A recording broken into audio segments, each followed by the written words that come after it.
Okay, it's time to do some wiring. So now, since we're going to do electrical wiring, we're going to go with the rosin paste. So, here's what we got.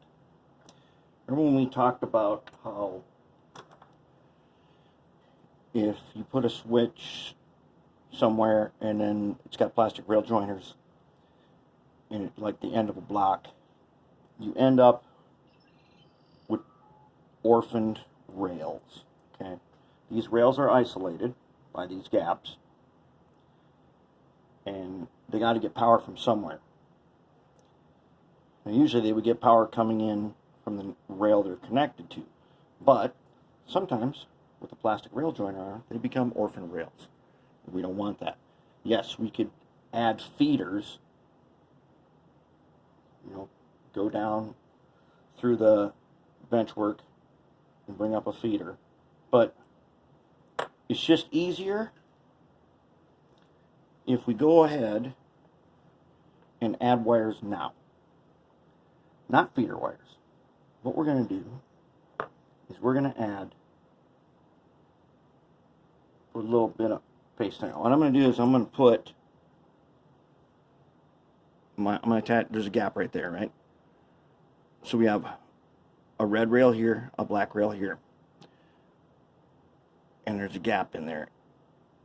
There's a gap on the other side, so they're isolated. So I'm going to solder on a lead here and here. I'm going to use for this, since I'm running out of red and black wire, I'm going to go ahead and use blue and yellow. Blue will stand in for the black wire, and yellow will stand in for the red wire. So this is the black rail. I'm going to connect it to this black rail over here. And the way I'm going to do that is I'm going to go ahead and I'm going to solder this lead right here in the middle.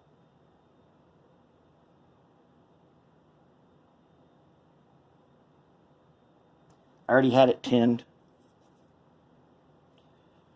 I'm going to go ahead and I'm going to put a yellow on the other one. It looks backwards right here, but that's the way it's supposed to look. Okay, and I like doing it on the outside of the rail so there can be no interference from wheels. Okay, and guess what? I put the yellow one on the wrong way. I want the yellow one heading towards the inside.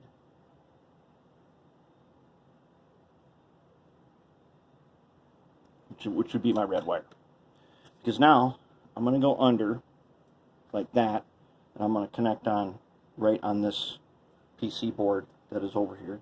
So I'm going to go ahead and I'm going to trim this off about right there. That ought to do it. Oop.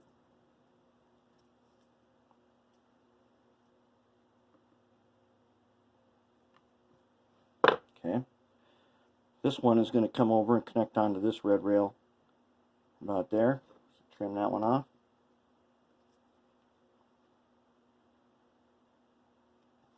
I'm using that Strive Day 30 gauge silicone wire so I can just pinch and pull, and I can just pinch and pull, give it a little twist so I don't have a bunch of frayed wires. This is one of those times where you will definitely see the value in doing this. Now, I do it automatically every time. Some people don't do it at all. But I'm going to just tin the end here. Hold it. There we go. Tin that. I'm going to tin this. Okay. Now that they're tinned, what I want to do is I want to bend the end here, which is now a solid piece of wire, and bend it over to a right angle pretty much. Not totally, but I want to bend it over.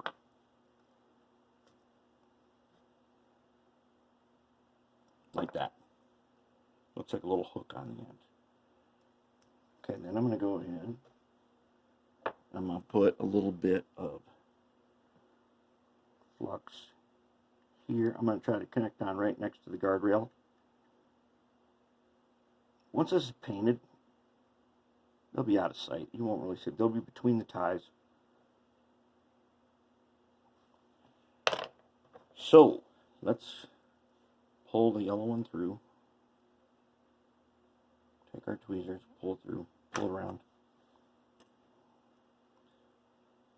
Now, if I get a good handle on this, I can hold them right in place where he won't slip. Nope.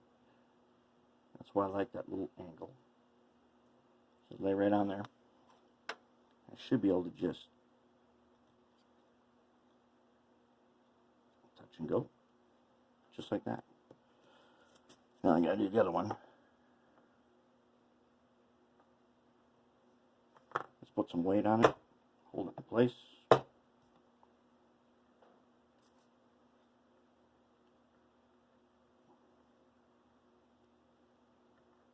Trying to do this backhand sort of so I can keep it on camera.